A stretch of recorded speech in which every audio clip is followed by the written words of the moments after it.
It's the Mad Master here. I'm doing another video today. And guess what I'm going to be talking about today? You guessed it. I probably have about 400 videos about it.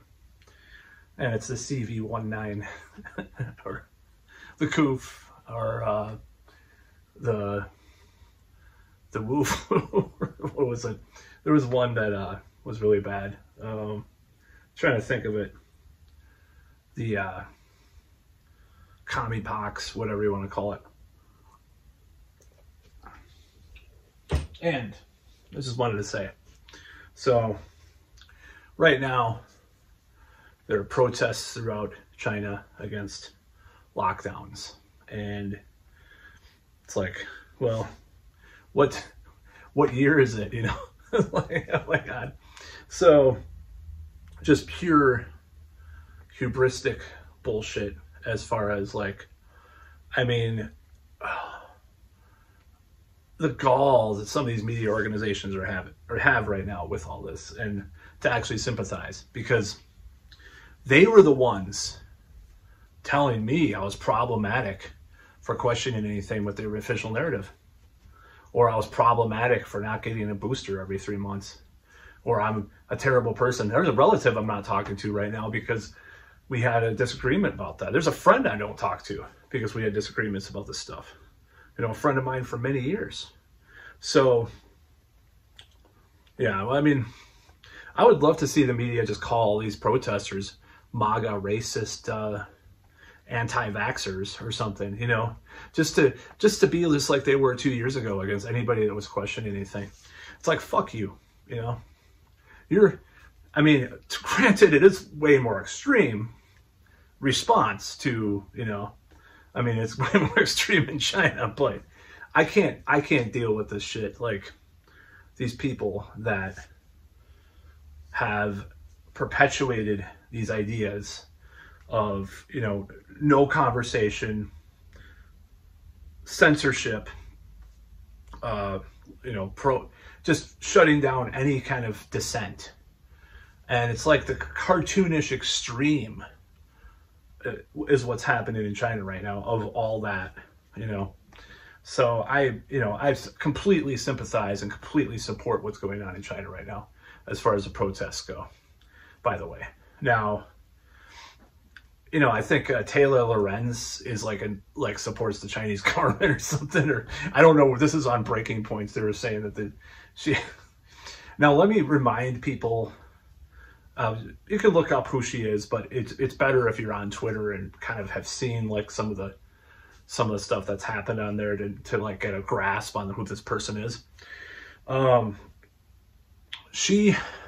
so I'm not going to say who. I was going to say something, but I have a relative who's on Twitter, and I was telling him like about something about Taylor Lorenz or something. He's like, she keeps her thermostat 80 or 90 degrees. I'm like, holy shit.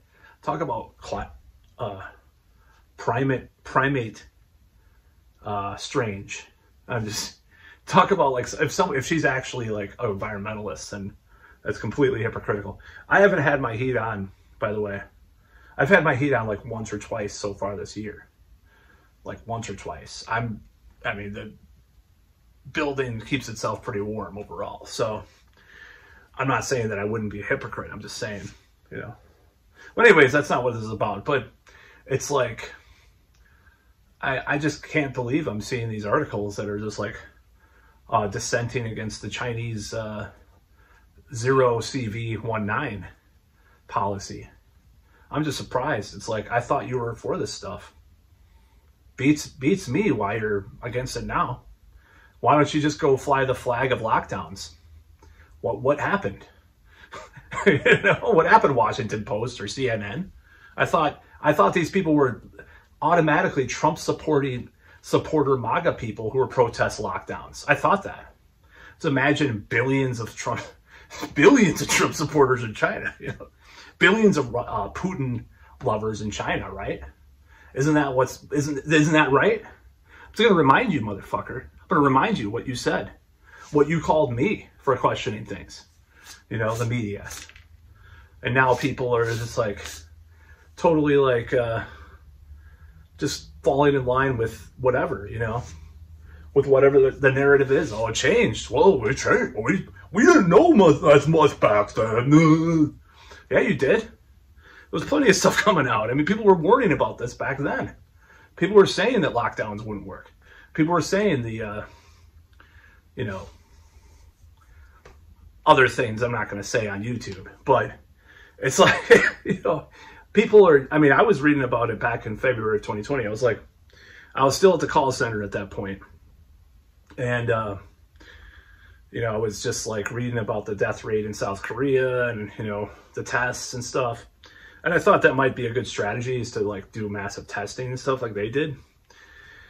Obviously, I don't support everything they did, but I was thinking about some alternatives to what we were talking about. But no, and I knew the death rate back then, at least it was 0.7% in South Korea. I did the math. I'm not great at math, so I looked up how to find a percentage, blah, blah, blah, of this and that. And then I put it in like an online calculator and I figured it out. That was what, as far as reported cases, what the death rate was, as far as what was happening in South Korea, South Korea. It's like 0.7% or something like that.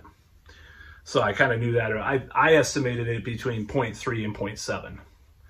It was like, this is just like me figuring things out with all the variables involved. But no, we had to lock down and shame other people and divide our country even more than it already is. Not have conversations about what to do, just rule by, force. Now, Noam Chomsky, for all his terrible takes on this whole thing, back in the day, he said sometimes totalitarianism or, authoritarian ideologies can do better in democracies because they're able to propagandize better. Because if you're living under some type of tyrannical regime, you're not going to believe what you hear from Pravda or whatever, China or whatever they have there. You're not going to believe everything. But here, people just buy into stuff, so the masses follow along way more. That's why we have massive protests in China.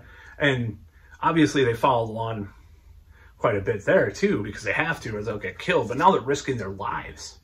Not a lot of people did that here, even with the lockdown protests. So just think about that for a second, like how democracy can breed more compliance in a way. I'm not anti-democracy, I'm just saying Chomsky had some good points about like how, the freedoms that we have make it so, it's kind of hard to explain. It's in Manufacturing Consent and Necessary Illusions and some of those books. I highly recommend those. But that's what's happening in China, is like you have so much totalitarian bullshit that's going on. People are just can't stand it anymore. So who knows what's going to happen? I don't know. It's kind of a refreshing thing to see, though. People actually take a stand against being locked in their home, literally locked in their home, not just locked in their home like in America. Like, they'll get fined $1,500 for having their girlfriend over because they're not in the same household. Only if someone tattles on them, because that probably didn't happen that often unless you have her around some ultra establishment shill Karens, or something. But yeah, so I support what's going on with this protest. I think it's excellent to see. And I think it's hilarious to see the media's reaction, because it's so ironic after all these years. All these years. I mean, it's been literally years. It's 3 years, It's 3 years, because right now is when the shit was starting to circulate. I remember some weird stuff going on back then, like some weird pneumonias. One of my ex-girlfriend's moms had this weird pneumonia. We didn't know what it was. I'm just speculating, But she got sick, and then it's like, what? And then I got sick, but I had something else that I'm not going to talk about right now, but never mind. It's a bad situation. But then I got sick a month later, and I had something really, or not, it was a month later, because early January of 2020, I was like, I couldn't even stand up. So I don't know. But anyways, that's about all.